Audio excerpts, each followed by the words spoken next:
Hello, Umang. Welcome to our show. Hi, how are you? I'm good. Your pipa has taken you to many places in the world. And with your strong connection, you brought back home with your pipa. So welcome back and welcome back to Beijing. Thank you. You're here to release your new album, which is inspired by the Dunhuang pipa score. Can you tell us about this project? So that first time I visited there because the big documentary about Dunhuang, I was a part of the main character to revisit the cave and to discover the pipa. Because of the pipa history, it's quite important role in the Dunhuang history. And also the musicologist, Mr. Zhu Xiaofeng, and he showed me the replica, the copy of the score.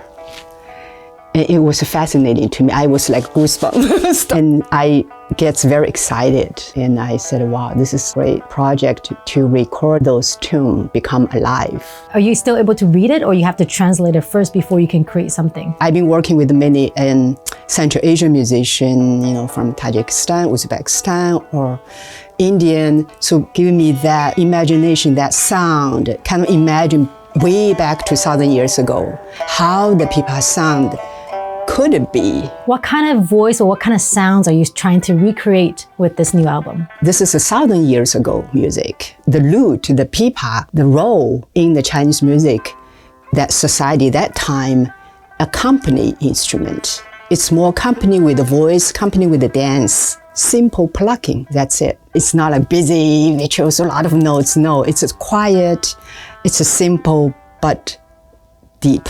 Did it evoke any strong feelings for you when you walk into the cave and saw the pipa score? Pipa score wasn't there already. The cave is empty. Everything is gone. The original score is in Paris, in the museum. I walked in many others cave. There they have painting.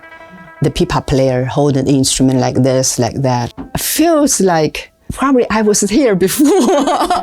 Something like that. You feel like you have a connection with I totally have connection. I feel like connection there. I feel like, oh, I want to do this. Feels like I want to continually that spirit, that music, that history. What do you want your listeners to feel?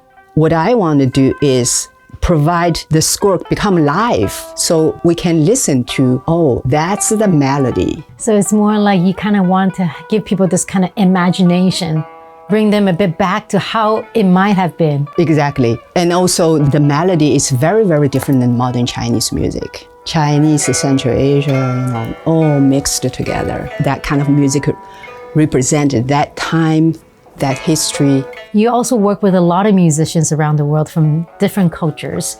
What do you want to say with your pipa when you're working with other musicians from different cultures? Well, I think this kind of instrument, string plucking instrument, exists everywhere. So there is nothing, we would say, pure from one place. Everything, especially arts, music, culturally, it's all shared. It's a reminder people we all came from the same roots. You mentioned that pipa has this power to carry listeners to dramatic peaks and serene moments. So what does it mean to you, this pipa instrument? To me, pipa is part of my life, another person, another myself. More like inner sort of expression, but also shared with the audience, with the listener. So it's different. To me, it's like a person, but very much right now like speak Chinese language.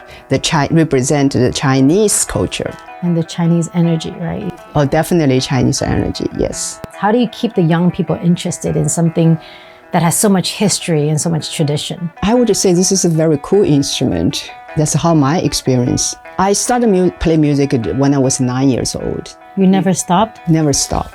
Do you think you will keep going? I guess so. I think other than that, I probably don't know what to do. So pipa kind of defines who you are as a person in a sense. I think so. I also wondering is that pipa found me or I found pipa? It's like it's both ways, right? Yeah, both ways. And this is spent my whole life. Well, good luck with this new album. I'm sure it's gonna mesmerize the crowd. Thank you so much for joining us today. Thank you.